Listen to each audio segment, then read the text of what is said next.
Very very important question को interesting facts के रूप में पढ़ने जा रहे हैं। देखिए, तो यहाँ आपको क्वेश्चन क्या दिया गया है, write down the formula names of three compounds of carbon hydrogen and oxygen having same molecular formula. ठीक है, मीन्स कार्बन हाइड्रोजन और ऑक्सीजन वाले तीन यौगिकों के नाम एवं सूत्र बताएं जिनके मूलानुपाती सूत्र समान हों। यहाँ हिंदी और इंग्लिश दोनों में लिखा गया है। ठीक है, तो इसमें ऐसा होता है कि the compounds containing the same percentage, किसी कंपाउंड में अगर जो एलिमेंट है उनका परसेंटेज सेम है, ठीक है, सेम परसेंटेज है, तो उनके इंपीरिकल फॉर्मूला भी सेम होंगे। यहाँ पर एलिमेंट कौन से हैं? एलिमेंट हैं हमको कार्बन, हाइड्रोजन और ऑक्सीजन।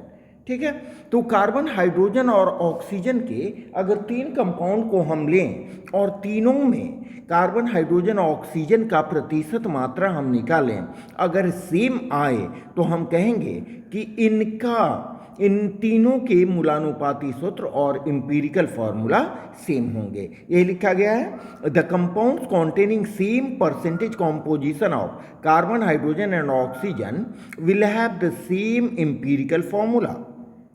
ठीक है, कार्बन, हाइड्रोजन, ऑक्सीजन के समान प्रतिशत संरचना वाले यौगिकों के मूलानुपाती सूत्र भी समान होते हैं। यहाँ हम लोग देखें, तीन कंपाउंड को लिया है हमने। एक फर्स्ट हुआ आपका मिथेनॉल, सेकंड हुआ ethanoic acid and third is glucose. इन तीनों में देखें हमारा कार्बन का अलग अलग हमने प्रतिशत मात्रा, इनका परसेंटेज दिखाया है।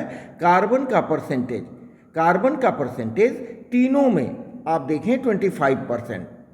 ठीक है, जबकि हाइड्रोजन का परसेंटेज हमें है 50%, तीनों में है 50%, तीनों में 50%।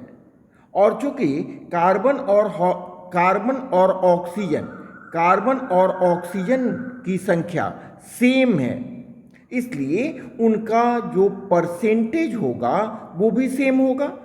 तो तीनों कंपाउंड में कार्बन, हाइड्रोजन और ऑक्सीजन का परसेंटेज सेम है, इसलिए तीनों कंपाउंड का जो इंपीरिकल फॉर्मूला होगा, तीनों कंपाउंड का इंपीरिकल फॉर्मूला होगा वो भी सेम होगा, और वो सेम इंपीरिकल फॉर्मूला होगा CH2O।